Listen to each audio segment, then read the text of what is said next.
Recently, I've been reading up a bit about female serial killers. This lady caught my attention. Her name is Blanche Taylor Moore, and she was born in Concord, North Carolina on February 17th, 1933. That's my birthday. Blanche was convicted of fatally poisoning her boyfriend in 1986. And they suspect that she also had something to do with the death of her father, her mother-in-law, her first husband, and attempting to murder her second husband in 1989. Blanche's parents were Flonnie Blanche Kaiser and Parker Davis Kaiser. Parker was a mill worker and an ordained Baptist minister. He was also quite the alcoholic, womanizer, and he racked up quite a few gambling debts. Later, Blanche would claim that he had forced her into prostitution to pay off those debts. In 1966, her father died of an apparent heart attack. Remember that. On May 29th, 1952, Blanche married a man named James Napoleon Taylor, and he was a veteran at a furniture restorer. They ended up having 2 children together. In 1954, she started working as a cashier at Kroger, and by 1959, she had been promoted to head cashier, which was the highest position available for a female employee at the time.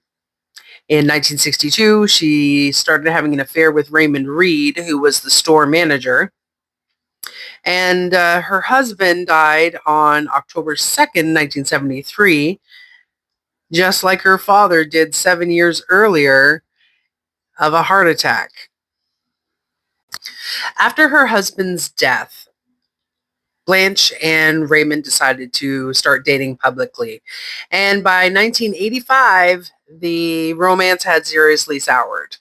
It does appear that at that point, Blanche had started dating a man named Robert J. Hutton, who was actually the regional manager for the store that she worked at. And when that relationship went south and they split, she filed a sexual harassment lawsuit against Hutton and the store, and that was in October of 1985. Hutton was actually forced to resign, and the store settled the lawsuit out of court for $275,000 2 years later. Also in 1985, Blanche had accused some unknown pervert of apparently starting 2 fires that caused damage to her mobile home. On Easter Sunday, Blanche met Reverend Dwight Moore, who was the divorced pastor of the Carolina United Church of Christ in rural Alamance County. The two initially began just meeting for meals, but Blanche had to actually keep their entire relationship a secret because of the lawsuit that she had against Kroger. And she had maintained that, and I quote, that she was completely alienated and antagonistic towards men and has not been able to maintain any meaningful social contacts with the opposite sex.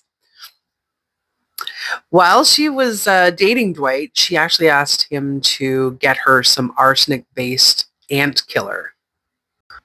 In 1986, Raymond was diagnosed initially with what they thought was shingles, and he was hospitalized in April.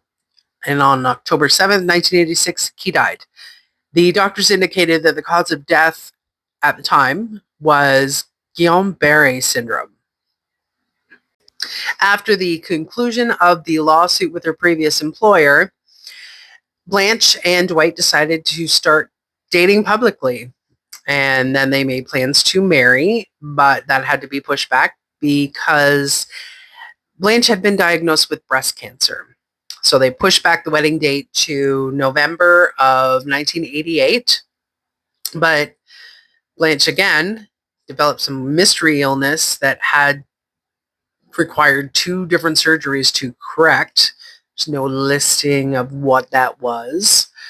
But in April of 1989, the couple were finally married and they went on a honeymoon in New Jersey. When they returned, within a couple of days, Dwight became really, really sick and he collapsed after eating a fast food chicken sandwich that Blanche gave him. After several days of nausea and vomiting, Dwight was finally admitted to the Alamance County Hospital, and that was on April 28th, 1989. He was transferred back and forth between Alamance County and North Carolina Baptist Hospital in Winston-Salem, and then finally admitted to the North Carolina Memorial Hospital in Chapel Hill. And that's where his condition deteriorated even more to the point where he was near death. This was when he told the doctors he had been working with some herbicides just after he'd returned from his honeymoon. And the doctors ordered a toxicology screen to check for herbicide poisoning. It was March 13th that the results came back showing that Dwight was 20 times the lethal dose of arsenic in his system. I mean, that's the most, as they put it, the most arsenic found in a living patient in the hospital's history. Thankfully, Dwight was a pretty robust dude and he survived, but he lost full use of his hands and feet, and he was still suffering from complications as recently as 2010.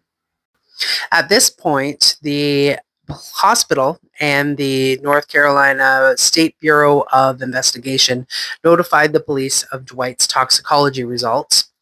And when the police interviewed him from his hospital bed, he did mention that the former boyfriend of his wife had died from Guillain-Barré syndrome, which presents similar symptoms to arsenic poisoning. As they started to investigate more, they found out that Blanche had actually tried to have herself made as the principal beneficiary on Dwight's pension. And in light of that, the police were able to get exhumation orders for her husband, James, Raymond Reed, and her father. The autopsy showed elevated levels of arsenic in all three of them. The levels that were found in Raymond Reed and James Taylor were determined to be fatal, therefore reclassifying their deaths as a result of arsenic poisoning. Apparently, it also emerged that the doctors at Baptist Hospital, where Raymond had been admitted in 1986, had ordered a toxicology screen for him. However, on the day that the test came back, the resident responsible for Raymond's care rotated to another hospital, and the new resident never passed the results to the chain of command, and the results also showed an extremely high level in his system. When she was interviewed, Blanche stated that both James Taylor and Raymond Reed were depressed and suggested that they had been taking arsenic themselves. That was clearly not something that the investigators found to be plausible. It also came out that she had actually been sleeping with Raymond Reed at the same time that she started dating Dwight Moore. So that raised some questions about her involvement in Raymond's death. She also had Dwight's hair cut to prevent samples from being taken by the SBI for testing. But that didn't work out for her because they took pubic hair samples. On July 18th, 1989, Blanche was arrested and charged with first-degree murder in the cases of James Taylor, Raymond Reed, and she was also charged with assault with a deadly weapon for poisoning Dwight. Prosecutors would later drop the charges in the cases of James Taylor and Dwight Moore, as she was sentenced to death for Raymond Reed's murder. On November 14th, 1990, Blanche Taylor Moore was convicted. On November 17th, the jury recommended the death penalty. On January 18th, 1991, the presiding judge concurred with the jury and sentenced Blanche to die by lethal injection. She currently resides at the North Carolina Correctional Institution for Women, and she is the oldest living woman on death row currently. She is 91 years old. So Blanche spends her time writing music and poetry. She has had to undergo chemotherapy and radiation therapy due to her health issues, and because of the automatic appeals in progress, she has avoided execution for over 31 years. She maintains her innocence to this day, apparently. An interesting little footnote of additional information. One of Blanche's attorneys, David Tammer, misappropriated client funds, including hers, and was convicted of embezzlement. He also had a history of psychological problems. Not sure what that what that entails. But in 2010, Blanche and 11 other death row inmates have from Forsyth County filed a motion to convert their sentences to life imprisonment based on the state's Racial Justice Act. Essentially, the issue was the racial composition of the juries, and Dwight Moore told the Winston-Salem station that he had no objections to his ex-wife seeking to have her death sentence overturned. I don't know if I'd agree with that. If you're interested in seeing a movie or television or hearing a podcast about this woman's story, there was a movie in 1993 that came out called Black Widow Murders, the Blanche Taylor Moore story, starring Elizabeth Montgomery. Episode 66 of Case File True Crime Podcast covers her story. And there's an episode of Snapped with her name. Oh, and the last episode of season 1 of Deadly Women, there is a reenactment done of Blanche Taylor Moore.